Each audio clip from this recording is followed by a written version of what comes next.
Jamie Trenner was never meant to be a diplomat. At least, that's what he told himself every morning while reviewing the extensive list of Cathar cultural taboos that could potentially trigger an interstellar incident. Never make direct eye contact for more than 3 seconds. Avoid wearing blue on Tuesdays. Never show the bottom of your feet.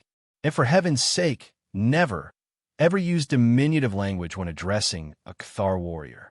The SS Dauntless, a vessel whose glory days had long since passed, creaked and groaned as Jamie paced nervously down its corridors.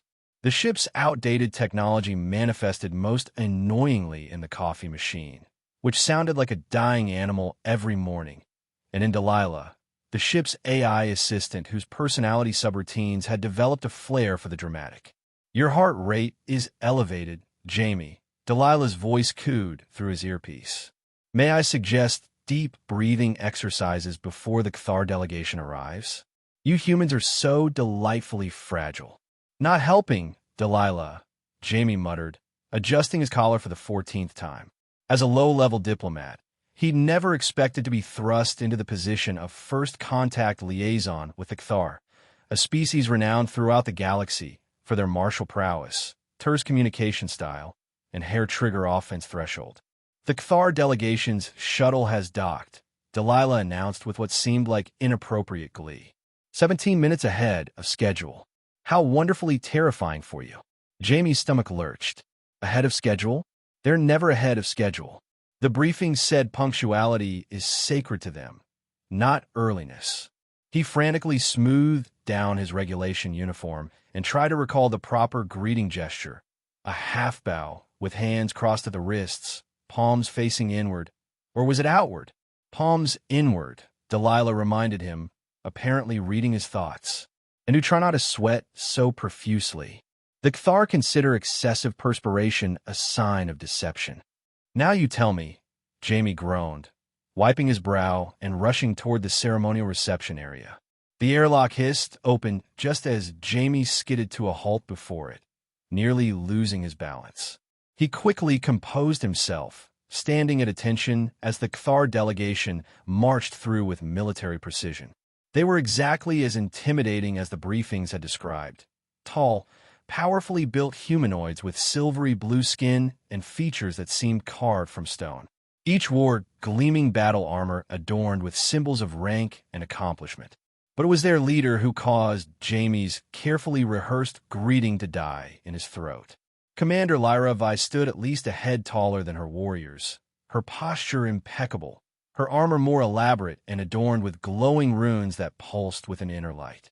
Her face was an arresting combination of sharp angles and subtle curves, framed by what appeared to be tendrils of silver that might have been hair or some other biological feature. But it was her eyes that truly captured Jamie, amber with vertical pupils that seemed to pierce right through him, assessing and calculating with cold efficiency. Jamie's brain short-circuited. Instead of delivering the formal greeting he'd practiced for weeks, he blurted out, "Wow, you're kind of cute."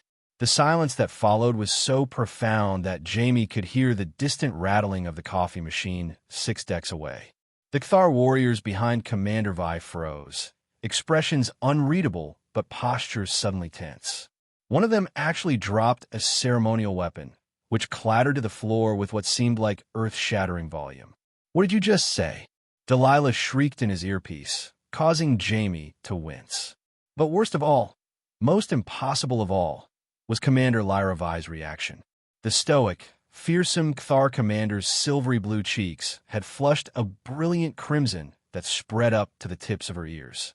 Her amber eyes had widened to an almost comical degree, fixed on Jamie with an expression he couldn't begin to interpret. Jamie stammered, panic rising like a tide. "Your armor is cute, shiny. The glowing parts are very festive." Delilah groaned in his ear. "Stop talking, Jamie. For the love of all habitable planets, stop talking."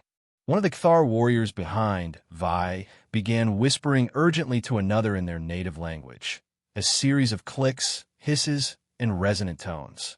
"What are they saying?" Jamie whispered, barely moving his lips. Delilah's voice was strained. "They're saying you've invoked the primal declaration." The primal declaration? That sounds okay. It is not okay. It's roughly equivalent to offering your soul and genetic material to establish an eternal union. Jamie felt the blood drain from his face as Commander Vi continued to stare at him, still flushed crimson, still completely motionless. Finally, she spoke, her voice deeper than Jamie had expected and with a melodic quality that seemed at odds with her warrior appearance. This meeting will be postponed. I require private consultation with the Terran diplomat. Her eyes never left Jamie's face. Of course, Jamie squeaked, wondering if Cthar methods of execution were as painful as the rumor suggested. Commander Vi turned abruptly and marched away, her warriors following in formation after retrieving the dropped weapon. As they departed, Jamie could have sworn he heard muffled sounds that might have been the Cthar equivalent of shocked whispering. Jamie collapsed against the wall the moment they were out of sight. Delilah, he whispered, please tell me I didn't just start an interstellar war. Oh, it's much worse than that, Delilah replied with what sounded suspiciously like amusement. You've accidentally proposed marriage to the most decorated warrior in the Cthar fleet. News of Jamie's diplomatic faux pas spread through the Dauntless faster than a hull breach. By evening, he couldn't walk 10 feet without encountering knowing smirks or hearing hastily silenced laughter. The Cthar ship, meanwhile, had gone ominously silent, with all scheduled communications suspended pending the private consultation. In his quarters, Jamie paced anxiously while Delilah projected a holographic briefing on Cthar culture. Let me make sure I understand this, Jamie said, rubbing his temples. The Cthar have no concept of casual flirtation or jokes. Correct, Delilah confirmed, displaying images of Cthar social interactions. Their communication is direct and literal. What you said was interpreted as the most sacred form of proposition in their culture, the Primal Declaration. It's traditionally only used in epic tales of their greatest warriors finding their destined partners. But why did she turn red? I thought their blood was blue. It is, Delilah confirmed. That reaction indicates an extreme emotional response, unprecedented in diplomatic records of Cthar interactions. It could mean acceptance, or at the very least, profound disorientation. Jamie groaned. This can't get any worse. The door chime sounded. Captain wants to see you, came a voice from the corridor, barely containing laughter. Correction, Delilah chirped. It just got worse. The following morning, Jamie was awakened by another door chime. Bracing himself for more ridicule, he shuffled to the door in his standard-issue sleepwear. Instead of a fellow crew member, he found a Cthar warrior standing stiffly in the corridor, holding what appeared to be a small cage. Without a word, the warrior thrust the cage toward Jamie, executed a perfect about-face, and marched away. Inside the cage was a creature unlike anything Jamie had ever seen. About the size of a small cat, it resembled a ball of iridescent fluff with 6 tiny legs and large, expressive eyes that blinked up at Jamie with what he could have sworn was curiosity. It emitted a soft eep sound and wiggled its bulbous nose. Delilah, Jamie called, what am I looking at? The AI's avatar materialized, examining the creature with interest. Fascinating. That's a Glarp, a rare Cthar symbiotic pet. According to records, they're given as tokens of affection in the early stages of courtship. The fluffball, apparently called a Glarp, squeaked again and somehow managed to unlatch its cage, bounding into Jamie's quarters and immediately beginning to investigate everything with enthusiastic curiosity. Courtship, Jamie spluttered. No, no, no. This has to stop. I need to explain this was all a misunderstanding. I'm afraid it's not that simple, Delilah cautioned. In Cthar culture, retracting a primal declaration is considered one of the gravest insults possible. And there's something else you should know about the Glarp. What? Jamie asked, watching as the creature discovered his sock drawer and began happily burrowing inside. They're empathically bonded to both giver and receiver. It will reflect your emotional state and, well, they have been known to self-destruct if they sense rejection of the bond. Self-destruct? As an explode. More of a dramatic implosion. Actually, quite contained, but fatal to the poor Glarp. Jamie stared at the happy creature, now wearing one of his socks as a hat. So I'm stuck with it? Him, Delilah corrected. And yes, unless you want to risk offending the Kthar further or having a small implosion in your quarters. The Glarp squeaked cheerfully and began nibbling on a power cable. Over the next few days, Jamie learned several important things about Glarps. They were nocturnal, they considered electrical wiring a delicacy, and they had an uncanny ability to mimic human facial expressions. The creature followed him everywhere, perching on his shoulder during duty hours and attracting the attention of everyone aboard the Dauntless. Your alien girlfriend's pet is eating my datapad, complained Lieutenant Morris over lunch one day. She's not my girlfriend, Jamie protested for what felt like the 100th time.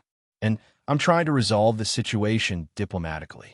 Part of that resolution attempt involved researching appropriate reciprocal gifts for Commander Vi.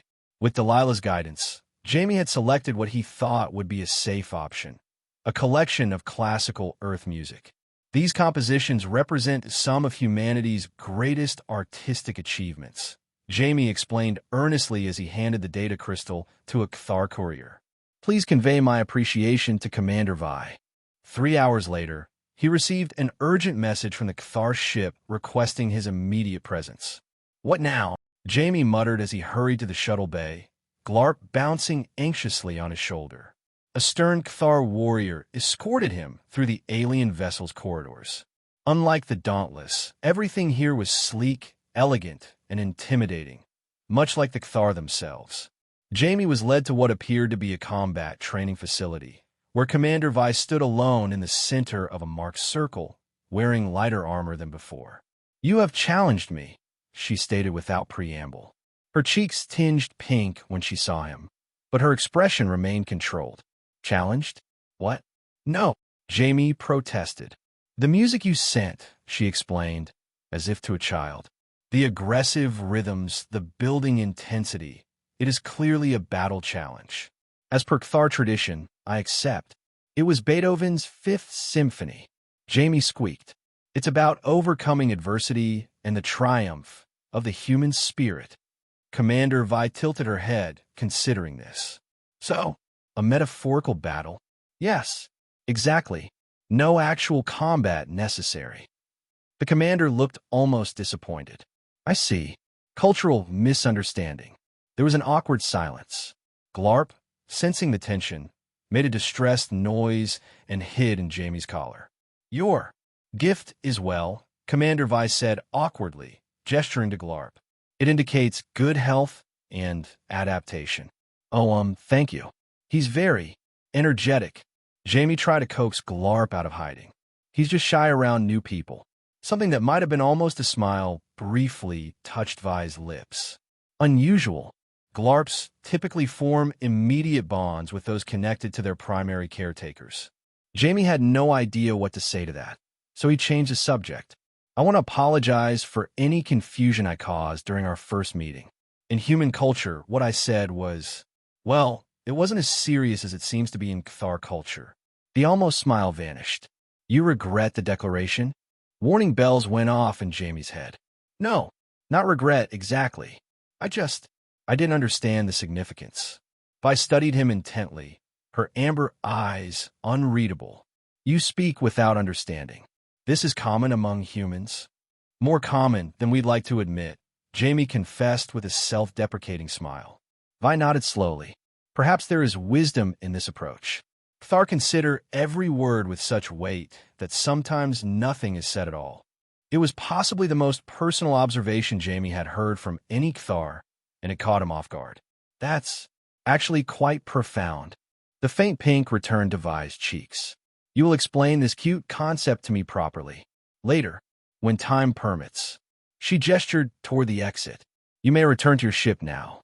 As Jamie was escorted back to the shuttle bay, he realized with surprise that his fear of the Kthar commander had diminished considerably. In its place was a growing curiosity. On Lyra Vi's private meditation chamber aboard the Kthar vessel, the commander stood before a reflection panel, studying her face with scientific detachment. The persistent coloration in her cheeks was puzzling. Kthar physiology was not prone to such visible displays of autonomic response. Yet since the encounter with the human diplomat, she had experienced this phenomenon repeatedly. Her second-in-command, Vactor, entered after the customary permission tone. "The Council has acknowledged receipt of your report, Commander." They express particular interest in the potential alliance. Vi turned sharply. "Alliance? I mentioned no alliance." Vactor's expression remained neutral. "The Council interprets the Primal Declaration as the foundation of a potential strategic partnership between our species. They view this unexpected development favorably." "It was a linguistic error," Vi insisted, ignoring the strange flutter in her chest that accompanied the denial. "Perhaps," Vactor conceded. "Yet the human did not retract the statement when given opportunity. And you accepted the declaration by blushing, unprecedented for a Kthar of your standing." "I do not blush," Vi protested, even as the traitorous warmth crept back into her cheeks. "It was an involuntary physiological response to an unexpected situation." "The definition of a blush," Vactor noted dryly. "Regardless, the Council wishes this connection to be explored further. They believe it may serve diplomatic purposes." After Vactor left, Vi accessed the dauntless personnel records the Kthar had gathered during pre-contact intelligence operations. Jamie Trenner's file was unremarkable. Average academic performance, no notable achievements, several minor incidents involving accidental property damage. Yet one metric stood out. His sincerity index was unusually high, even for a human. Vi found herself reviewing the recording of their first meeting, pausing at the moment of the declaration. There had been no calculation in his expression, no agenda, just genuine, unfiltered response. Such transparency was alien to Kthar interaction, where every word was measured and considered. It was interesting. The following weeks established a strange new normal. Jamie continued his diplomatic duties aboard the Dauntless, now with the added complication of being known throughout the ship as the guy who accidentally proposed to the scary alien commander. The regular gift exchanges became a source of constant anxiety and occasional hilarity.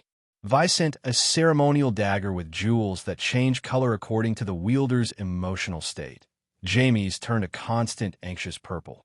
Jamie sent a collection of earth plant seeds, accidentally including hot peppers, which the Kthar apparently considered a powerful aphrodisiac. Each exchange led to misunderstandings that required clarification meetings, which gradually became less formal and more frequent. During one such meeting, they found themselves in a rarely used observation lounge aboard the Dauntless, ostensibly to discuss the upcoming joint cultural exchange program. "So," Jamie said after exhausting the official talking points, "I've been wondering, what does Lyra mean in Kthar? Or is it just a name?" Vi seemed surprised by the personal question. "It signifies she who strikes with precision." There was a pause before she added, "And Trenner." "Oh, it's just a family name. Doesn't really mean anything special." Jamie smiled. "Though my first name, Jamie, traditionally means supplanter or one who replaces." "Appropriate," Vi commented. "You have certainly replaced conventional diplomatic protocols with something else entirely." Jamie wasn't sure if that was Kthar humor or criticism, but he chuckled anyway. To his surprise, Vi's lips twitched in what might have been an attempt at a smile. The expression was slightly alarming, more like a predator baring teeth, but the intent seemed genuine. "May I ask you something that may seem peculiar?" Vi inquired. "Of course. Why do you fear responsibility when you are clearly capable of handling it?" The question caught Jamie off guard. "What makes you think I fear responsibility?" "Your file indicates multiple decline promotions. Your superior's notes suggest you actively avoid positions of authority despite adequate performance metrics." Jamie stared at her. "You've read my personnel file?" "Standard pre-contact intelligence gathering," Vi dismissed with a wave. "You have not answered the question." Jamie sighed. "I guess. I've always been afraid of making big mistakes. The kind that affect other people." He gestured vaguely around them, like accidentally proposing to an alien commander and creating a diplomatic incident. "Yet you managed this situation with surprising adaptability." "Out of necessity," Jamie admitted. And honestly, I'm still terrified most of the time. Vi considered this. Fear is rational when facing the unknown. The Cthar philosophy teaches that courage is not the absence of fear, but action despite it. She hesitated, then added, I experience fear regularly. The admission seemed to cost her something, and Jamie recognized the significance of the confidence. Really? You always seem so confident. Appearance is part of command, Vi explained. But the weight of responsibility for my crew, for the success of this first contact, for the honor of the Cthar, it is substantial. In that moment, Jamie saw beyond the intimidating exterior to the person beneath, someone carrying burdens not unlike his own, despite their profound differences. It shifted something in his perception. Glarp, who had been contentedly napping on a cushion, suddenly perked up and scampered over to Vi, surprising both of them by clambering up to her shoulder and nuzzling against her neck with a happy chirp. Well, that's new, Jamie remarked, astonished. Vi remained perfectly still, as if afraid to disturb the creature. Glarps only show such affection to those they consider family unit members. Their eyes met, and for a moment, the implications hung in the air between them. The unexpected connection deepened over subsequent meetings. Jamie introduced Vi to old Earth comedy films, explaining that humor often came from the unexpected juxtaposition of incongruous elements. The Cthar commander watched with scholarly concentration until a particularly absurd scene prompted a sound Jamie had never expected to hear, Lyra Vi's laugh, a melodic cascade that seemed to surprise her as much as him. In return, Vi brought Jamie to the Cthar ship's combat simulation chamber, not to fight, but to demonstrate the dance-like martial forms that served as both Cthar art and training. Jamie's clumsy attempts to mimic the movements resulted in him nearly impaling himself on a practice weapon, which somehow led to another rare Cthar laugh. These moments accumulated, building something neither had anticipated. Jamie found his initial fear of Vi replaced by admiration for her strength, intelligence, and a subtle kindness she showed through actions rather than words. The descriptor cute no longer seemed sufficient, though he still found her endearing when she struggled to understand human idioms or when she blushed at unexpected compliments. For her part, Vi discovered that Jamie's apparent chaos concealed an emotional intelligence and adaptability that many Cthar lacked. His willingness to risk embarrassment, to learn from mistakes rather than avoid their possibility, represented a different kind of courage than she had been taught to value. Their comfortable new dynamic was interrupted when the Cthar High Council formally requested the witnessing of beginning ceremony to acknowledge the bond between Jamie and Lyra Vi. The notification arrived simultaneously to both ships, causing immediate uproar. You cannot refuse, Captain Morales told Jamie firmly in his office. The diplomatic implications are too significant.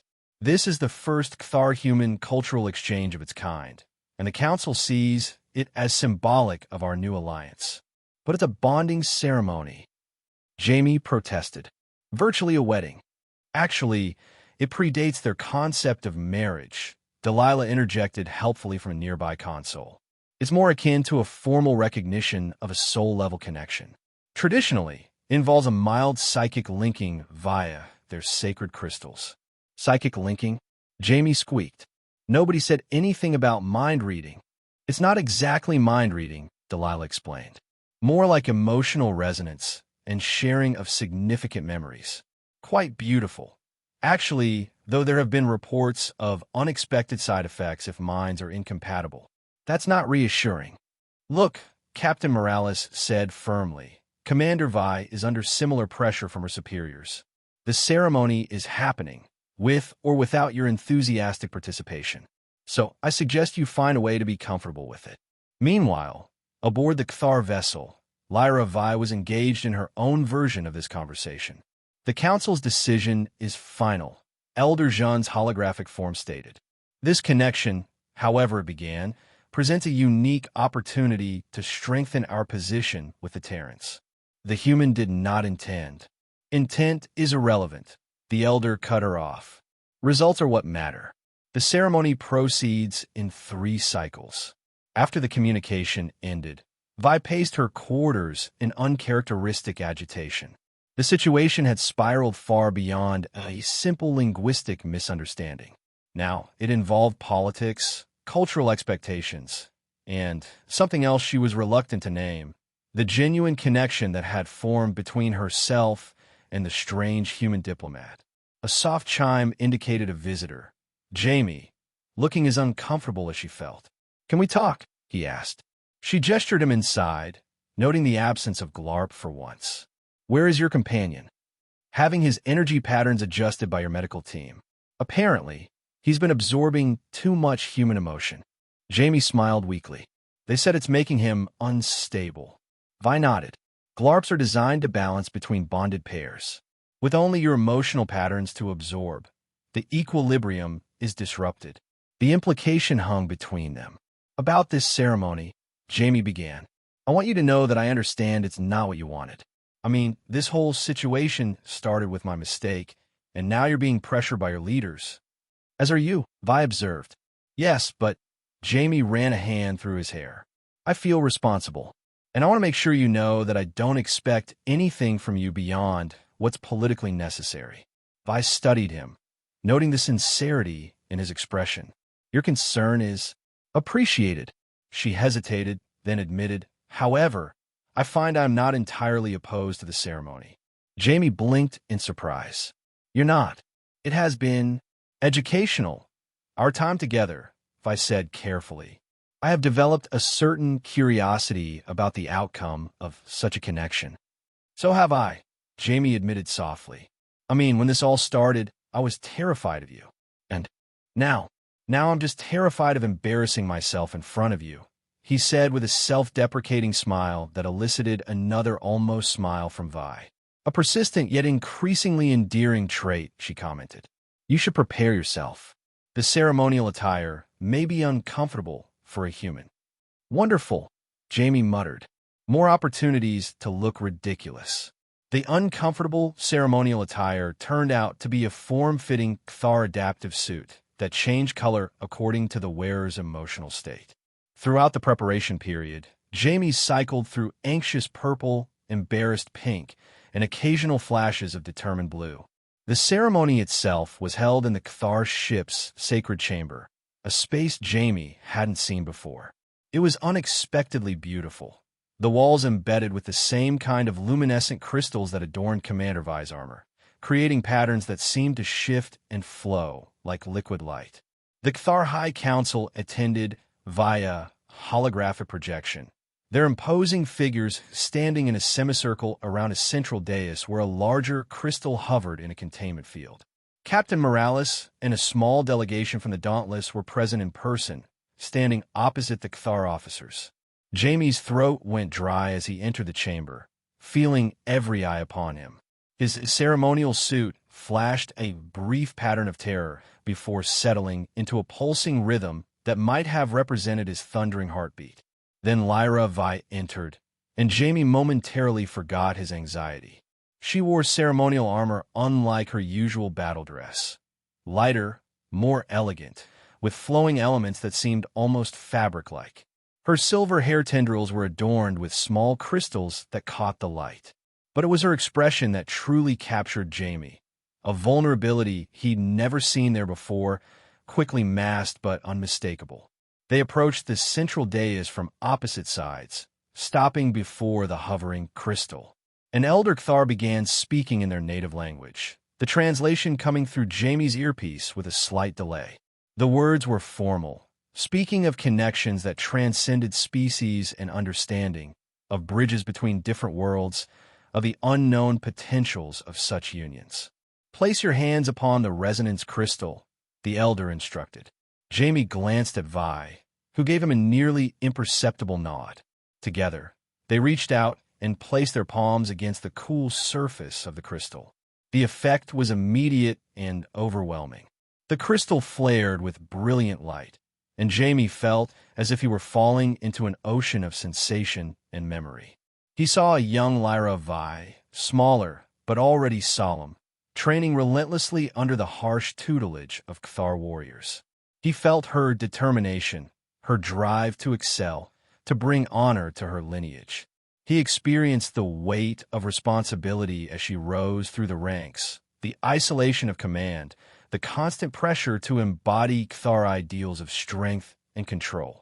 Simultaneously, Vi was experiencing Jaime's memories, his childhood on Earth, filled with both joy and insecurity. His decision to join the diplomatic corps, not out of ambition, but a genuine desire to help create understanding between different worlds. She felt his persistent self-doubt, his fear of making critical mistakes, but also his capacity for wonder and his ability to find humor even in difficult situations. Deeper memories flowed between them. Vi's first command, the lives lost under her orders, her private grief hidden behind a stoic facade. Jaime's simple pleasures, watching old movies with friends, the taste of pizza, the comfort of rain against windows, alongside his deeper desires to matter, to contribute meaningfully despite his self-perceived inadequacies. Beyond the memories themselves was something more profound, a direct, emotional connection that bypassed language entirely. Vi experienced Jaime's genuine kindness, his capacity for empathy, his growing admiration for her. Jaime felt Vi's carefully controlled exterior dissolve, revealing her curiosity about him, her respect for his different kind of courage, and a growing protective instinct she didn't fully understand. When the connection finally faded, Jaime found himself staring into Vi's amber eyes, seeing them with new understanding. The ceremonial suit had settled into a steady, warm gold, a color he hadn't displayed before. The elder Cthar looked surprised. "The resonance is unusually strong," she commented. "The crystal's energy signature indicates a true harmonic." The Cthar council members exchanged meaningful glances. Captain Morales looked relieved, but Jaime barely noticed any of this. He was still processing the profound intimacy of what he'd just experienced. Vi's cheeks had flushed that now familiar crimson, but she didn't look away from Jaime's gaze. Something unspoken passed between them, a recognition that whatever had begun as a linguistic accident had become something real. Glarp, who had been waiting with one of the Cthar attendants, suddenly bounded forward, leaping into the space between them with a joyful chirp. The creature seemed to glow with contentment, its color shifting to match the gold of Jaime's ceremonial suit. The aftermath of the ceremony brought a flurry of diplomatic activity. The Cthar-Human alliance was formalized with unprecedented speed, with Jaime and Lyra Vi becoming the unexpected faces of interspecies cooperation. Intergalactic media outlets dubbed them the galaxy's oddest couple, a title that Jaime found amusing and Vi pretended to find undignified while secretly collecting news clippings. Their joint appearances at diplomatic functions became highly anticipated events. Jaime's occasional social blunders, complemented by Vi's precise formality, creating a dynamic that somehow worked. Children from both species were particularly fascinated by Glarp, who had grown slightly larger and developed the ability to mimic simple sounds from both human and Cthar languages. Jaime found himself growing into his expanded role with surprising ease. The experience of the resonance crystal had shown him capabilities within himself he hadn't recognized, reflected through Vi's perspective. Where he had seen only potential for error, she had observed adaptability and intuitive problem-solving. "Ambassador Trenner, your proposal for the cultural exchange program is unorthodox but intriguing," Admiral Kessler commented during a high-level meeting. Particularly the section on embracing productive misunderstandings as learning opportunities. Jaime exchanged a quick glance with Vi, who sat beside him with perfect posture. "Thank you, Admiral. I've learned that what initially seems like miscommunication can sometimes lead to unexpected connections." Vi's cheek darkened slightly, but she maintained her stoic expression. Only Jaime, familiar now with her subtle cues, recognized the amusement in her eyes. Their relationship continued to evolve, navigating the considerable cultural differences with varying degrees of success. Vi struggled with human concepts of personal space and casual conversation, while Jamie repeatedly violated Kthar protocols regarding meal sequences and ceremonial silence periods. You're supposed to chew each bite 27 times, Vi reminded him during a private dinner in her quarters. It honors the sustenance. I tried, Jamie protested. I lost count around 15.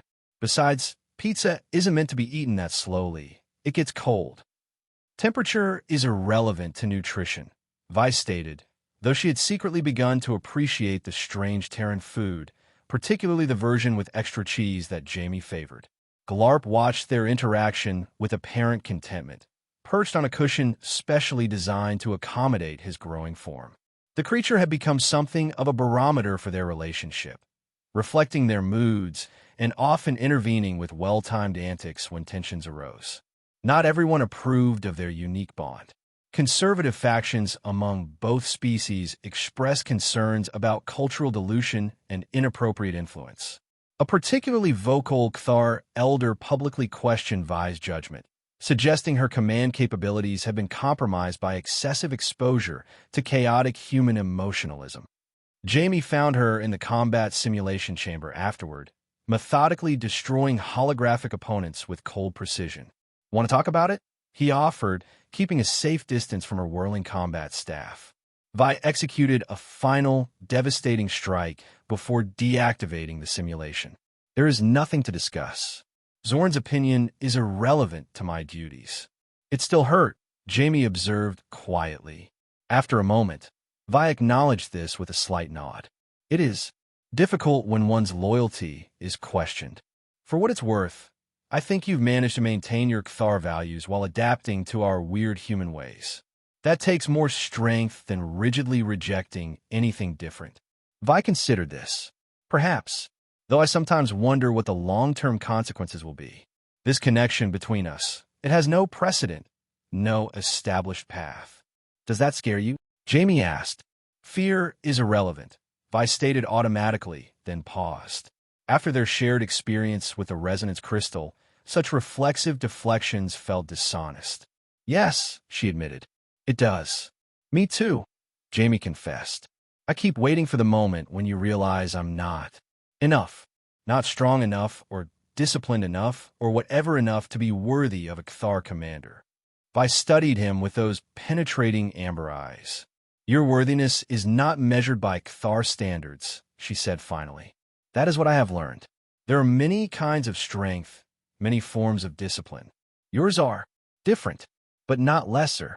The admissions seemed to cost her something, a concession against ingrained beliefs. But the resonance had shown her the truth of it.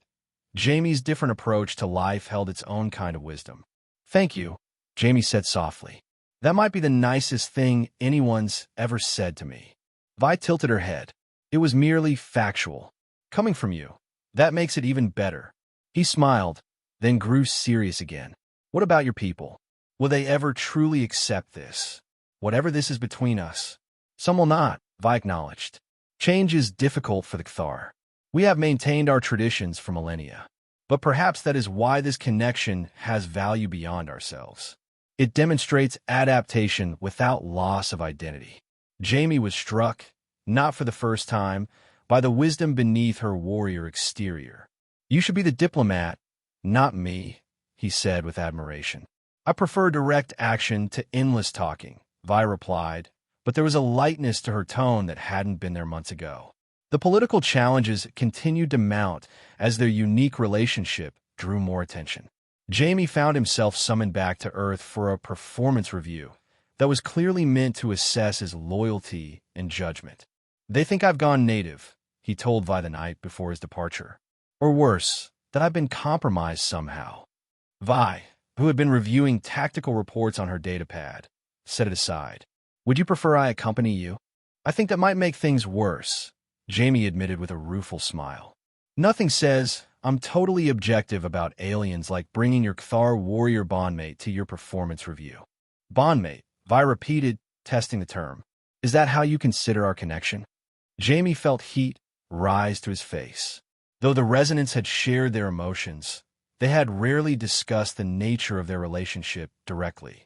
I mean, that's just a general term. I wasn't trying to imply. It is accurate. Vi interrupted, her directness cutting through his stammering. We are bonded by a ceremony and experience. The specific parameters of that bond remain. Evolving. Evolving, Jamie echoed, his heart beating faster. I like that way of thinking about it. When Jamie returned from Earth a week later, he found the Dauntless and the Cathar vessel in the midst of preparations for relocation. Their diplomatic success had led to assignment as traveling ambassadors, tasked with visiting various worlds where human-Cathar cooperation could prove beneficial. They're sending us further out, Jamie told Vi when they finally had a moment alone. I think it's partly to get us away from the central planets where we attract too much attention, and partly to test the strength of our unusual alliance in more challenging environments, Vi added perceptively. Did your superiors express concerns about our connection? They tried to be subtle about it, Jamie said with a shrug. Lots of questions about maintaining objectivity and remembering where my ultimate loyalties lie.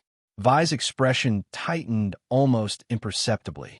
And where do they lie, Jamie Trenner? It was a weighted question, one that touched on the fundamental tension in their unique position. Jamie considered his answer carefully. My loyalty is to peace and understanding between our peoples, he said finally, and to the truth of what we've discovered. That connection is possible across even the most different backgrounds. He paused, gathering courage. And to you, Lyra Vi, whatever that means, however complicated it makes things. The admission hung in the air between them. Vi's expression remained composed, but Jamie had learned to read the subtle signals. The slight dilation of her pupils, the almost imperceptible shift in her posture. That is acceptable, she said finally, in what Jamie had come to recognize as her most emotionally constrained voice. Glarp, who had been quietly nestled in a corner, suddenly bounded between them, making an elaborate series of chirps and changing colors rapidly from gold to blue to a sparkling purple. What's gotten into him? Jamie asked, grateful for the distraction. Vi looked almost embarrassed.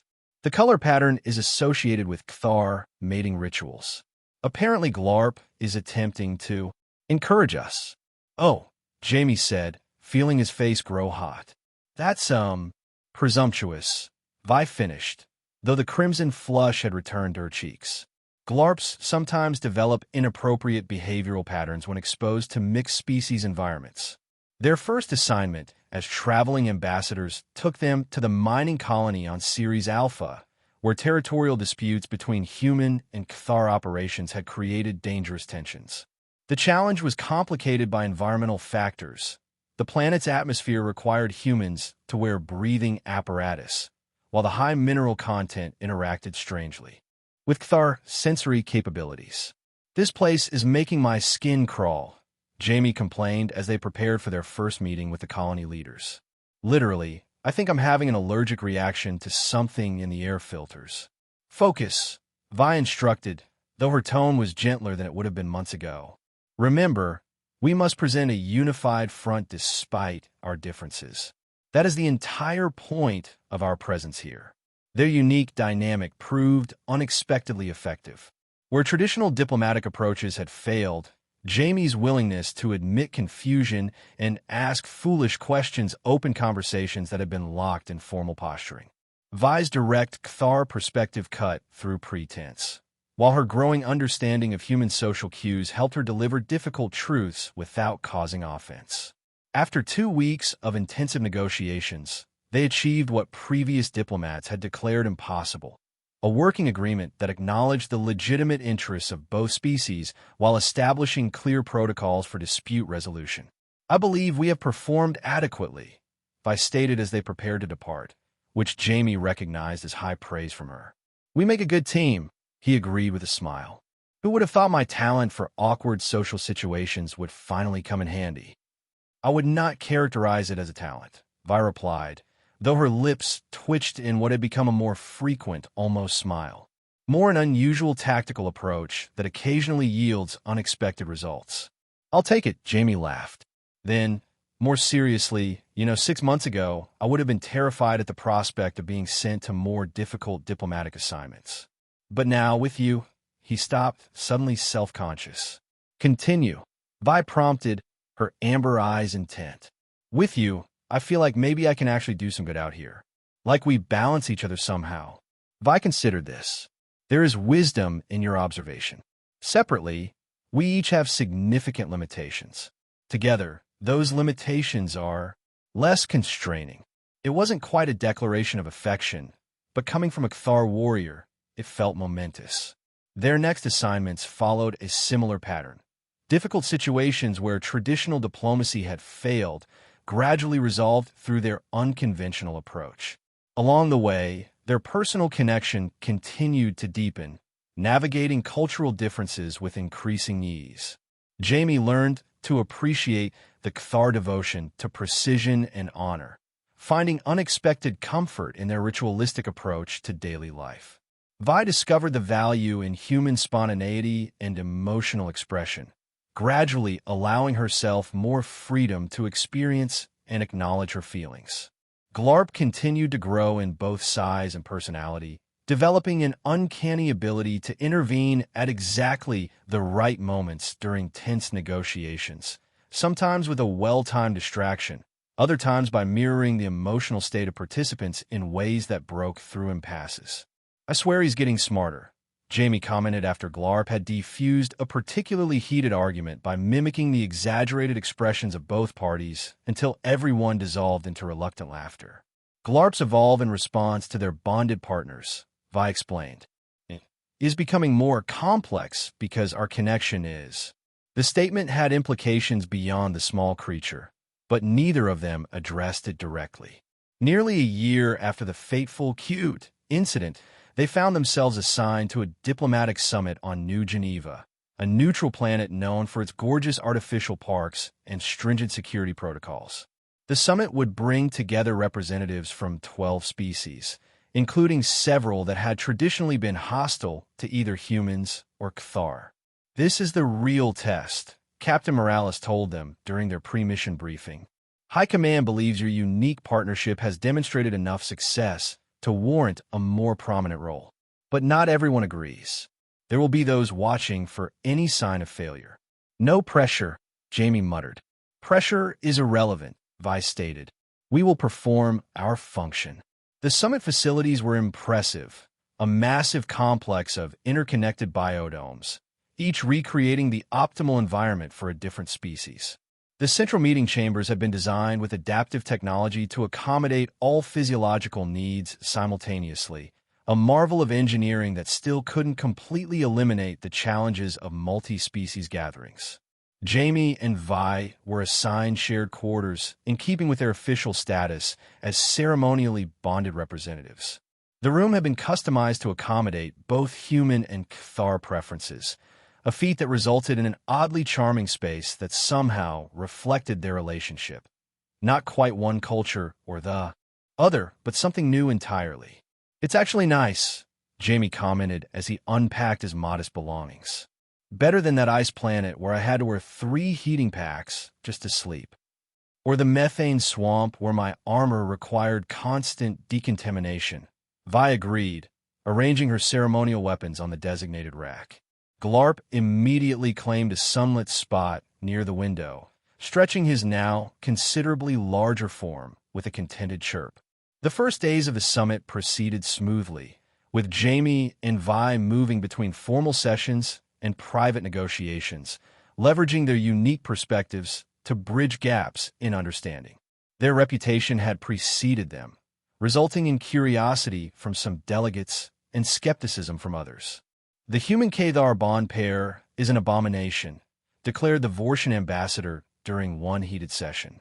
"Such unnatural mixing weakens both species and undermines proper diplomatic distance." Before Jamie could formulate a diplomatic response, Vi stepped forward. "Your concern is noted, Ambassador," she said with perfect Kthar formality. "However, I would invite you to evaluate outcomes rather than methods. Our abomination has resolved conflicts that traditional separation failed to address." Jamie gave her a grateful look, still sometimes surprised by her willingness to defend their unconventional partnership. That evening, as they reviewed the day's events in their quarters, an urgent message arrived from the Dauntless. Intelligence suggesting a planned disruption of the summit by isolationist factions opposed to the growing alliance between humans and Cathar. They're targeting us specifically, Jamie realized as he read through the report, as symbols of cooperation. Vi's expression hardened into battle readiness. Security must be informed immediately. Despite increased precautions, the threat materialized during a formal reception 2 days later. As delegates mingled in the Grand Biodome, environmental alarms suddenly blared, indicating atmospheric contamination. Panic ensued as various species reacted to the perceived danger. Jamie, who had been speaking with the Altarian delegation, immediately sought out Vi amid the chaos. He found her coordinating with security, her warrior training evident in her calm command of the situation. "It's a distraction," she told him tersely. "The real attack will come." An explosion rocked the adjacent dome, sending shockwaves through the complex. The lights flickered, then failed, plunging the room into darkness broken only by emergency beacons. In the confusion that followed, Jamie and Vi became separated. Working his way through the panicked crowd, Jamie helped guide delegates toward emergency exits, his diplomatic training kicking in despite his own fear. A secondary explosion collapsed part of the ceiling. As debris rained down, Jamie spotted a young Cathar diplomat frozen in the path of a falling support beam. Without thinking, he lunged forward, pushing the Cathar to safety as the beam crashed down. Pain exploded through Jamie's leg as it was pinned beneath the rubble. Through the haze of agony, he heard someone calling his name. Vi's voice, tinged with an emotion he'd never heard from her before, raw fear. Then she was there, lifting the impossibly heavy beam with strength born of desperation, her face illuminated by the emergency lights, expression fierce and frightened all at once. "Jamie," she said as she pulled him free, her voice uncharacteristically unsteady. "You must not die. That is unacceptable." "Try my best," he managed through gritted teeth. "Nice to know you'd miss me." Even through his pain, he registered the look that crossed her face, as if he'd said something both obvious and profound. "You cannot die," she repeated, more softly, "because I have not yet told you that I love you." The words, spoken in the midst of chaos, with alarms blaring and people shouting, seemed to create a bubble of stillness around them. Jamie stared at her, wondering if pain had caused him to hallucinate. "You what?" "It is inefficient to repeat such statements during an emergency," Vi said, but her cheeks had flushed that familiar crimson. "Can you stand?" With her help, Jamie managed to get to his feet, wincing at the pain in his injured leg. "Lyra," he said, using her first name as he rarely did. "When we're not about to die, we're going to revisit that statement." Her expression softened for just a moment before returning to battle-ready focus. "Agreed. Now we must move." Together, they made their way through the damaged complex, helping others when possible, until they reached the secure emergency bunker where delegates were being gathered. Medical teams immediately took charge of Jamie, despite his protest that others needed attention more urgently. As they separated him from Vi for treatment, Jamie reached for her hand. "For the record," he said, "I love you too. Have. For a while now." Just didn't know how to say it to someone who finds emotional declarations inefficient. The look on Vi's face, surprise, tenderness, and that now familiar blush was worth every moment of pain. The attack, while traumatic, ultimately strengthened rather than weakened the summit's purpose. The sight of a human risking his life for a Cathar diplomat, and the Cathar commander's obvious concern for her human counterpart, became powerful symbols of the potential for genuine cooperation between species. During Jamie's recovery, Vi rarely left his side, maintaining what she called tactical observation of healing progress, but what everyone else recognized as devoted worry. Glarp took to sleeping curled protectively around Jamie's injured leg, emitting soft healing tones that the medical staff couldn't explain but didn't discourage. When Jamie was finally released with orders for light duty only, they returned to their quarters to find them filled with what appeared to be flowering plants from a dozen different worlds, gifts from delegates who had witnessed their actions during the crisis.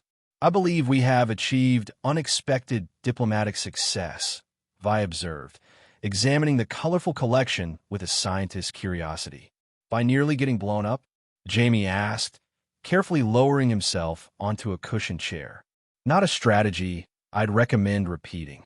By demonstrating through action rather than words the truth of what we represent, Vi corrected. She hesitated, then added with uncharacteristic uncertainty about what was said during the emergency. The "I love you" part? Jamie asked directly, having learned that Kthar preferred clarity to tactful evasion. Yes. Vi squared her shoulders as if preparing for battle. It was not a statement made merely under duress. It is factually accurate.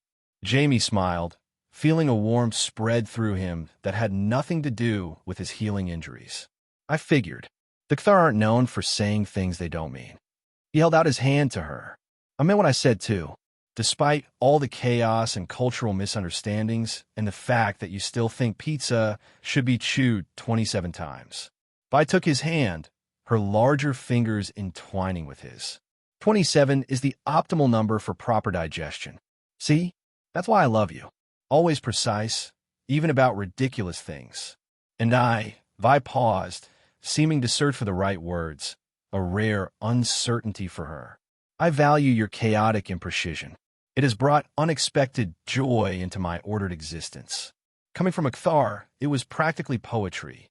Glarp, who had been watching their exchange with apparent satisfaction, suddenly leapt onto the table between them and began a complex dance, changing colors in a mesmerizing pattern before settling into a radiant gold that filled the room with warm light. What's that about? Jamie asked. It is the completion pattern, Vi explained, her cheeks flushing slightly. Traditionally displayed when a bond reaches its full potential. So Glarp approves of us finally admitting our feelings? Glarps are attuned to emotional harmonics beyond simple verbal declarations, Vi said. He has likely been aware of our mutual attachment long before we acknowledged it consciously. Smart little matchmaker, Jamie observed, reaching out to stroke Glarp's fur affectionately. As the summit concluded successfully, with new agreements strengthening the human-Kthar alliance and extending it to other species, Jamie and Vi found themselves facing the question of what came next. Their unique partnership had proven its value beyond anyone's expectations. But the personal dimension of their relationship introduced complications neither of their cultures had protocols to address. There is no precedent for a permanent union between our species, Vi acknowledged during one of their private discussions. The biological, cultural, and practical challenges are substantial. When has that stopped us before? Jamie asked. We've been making it up as we go since the moment I called you cute. The memory brought a smile to Vi's face, a real smile, not the cautious, almost expression of their early days. That was most irregular. Best mistake I ever made, Jamie said sincerely. Their next assignment would take them to the far reaches of known space, representing the growing alliance in regions where even first contact was relatively recent. It promised new challenges, new misunderstandings to navigate, new opportunities to demonstrate the value of connection across differences. The night before their departure, they stood together on the observation deck of the Dauntless, watching the stars. Glarp dozed contentedly between them, occasionally stirring to change color in his sleep. I've been thinking, Jamie said after a comfortable silence, about that first day, when I called you cute and you turned bright red. A physiological response I still cannot fully control, Vi admitted, a hint of that same color touching her cheeks even now. I know better words now, Jamie continued. You're brilliant, formidable, honorable. These assessments are accurate, Vi agreed with typical Kthar practicality. Jamie smiled. But you know what? You really are cute, especially when you blush like that. As if on cue, the crimson flush deepened across Vi's cheeks. But instead of the shock of their first meeting, her expression now held warmth and a kind of wonder, as if she still couldn't quite believe the journey that had brought them here. And you, Jamie Trenner, she said softly, remain the most chaotic, unpredictable, and valued presence in my existence. She touched her forehead gently to his in the traditional Kthar gesture of deep acceptance, then added in a whisper, "And quite cute yourself." Glarp stirred between them, glowing golden in the starlight as they stood together, facing the vast unknown. Different in nearly every way, yet connected by something neither had expected to find. A love born from misunderstanding, strengthened through challenge, and now ready for whatever the universe might bring next.